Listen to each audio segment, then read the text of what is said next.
Le Gabon vient de vivre l'une des pires humiliations de son histoire en Coupe d'Afrique des Nations. Élimination dès le premier tour, 0 points, 0 identité. Et derrière, réaction brutale, équipe suspendue, stade viré et joueurs historiques écartés. Mais aujourd'hui, on ne va pas chercher des boucs émissaires. On va dire la vérité parce que le football gabonais est malade depuis des années. Parlons football. 3 matchs, 3 défaites. Une défense lente, désorganisée, toujours en retard. Un milieu incapable de contrôler le tempo. Une attaque qui attend un espoir individuel.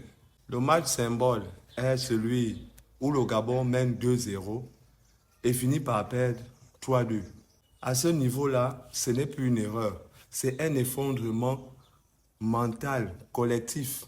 Vous l'avez sûrement entendu, après l'élimination, l'État gabonais frappe très fort. Suspension de l'équipe nationale, dissolution de tout le staff et mise à l'écart de Pierre-Emerick Aubameyang et Ekwele Manga. Le communiqué sort, il disparaît, puis il revient. Ça, c'est le signe d'une gestion émotionnelle, pas stratégique. Pire encore, la FIFA interdit l'ingérence politique. Donc, actuellement, le Gabon risque gros, à l'heure où on parle. Aubameyang est devenu le visage de la crise. Mais, posons une vraie question. Est-ce qu'un joueur, même capitaine, peut détruire le projet à lui seul? La vérité, c'est que le Gabon dépend de lui depuis plus de 10 ans. Et quand un système dépend d'un seul homme, ce n'est pas un projet, c'est tout simplement une illusion. Aubameyang n'est pas innocent. Mais il n'est pas le problème central. Il est tout simplement le révélateur d'un échec collectif. On ne peut pas parler de cette crise sans parler de la FEGAFOOT.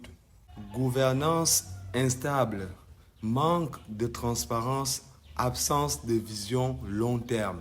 Avant même la CAN, prime impayée, entraînement perturbé et climat interne toxique. Donc, comment préparer une CAN sérieuse dans ces conditions?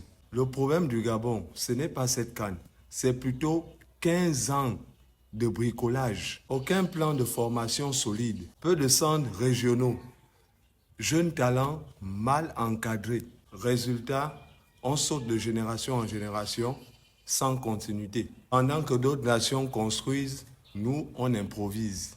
Sur les réseaux, les supporters sont en colère, mais ce n'est pas une haine, c'est une fatigue. Fatigué de vivre à chaque fois le même scénario. Fatigué de voir le talent gaspillé. Fatigué de voir qu'on n'apprend jamais de nos erreurs.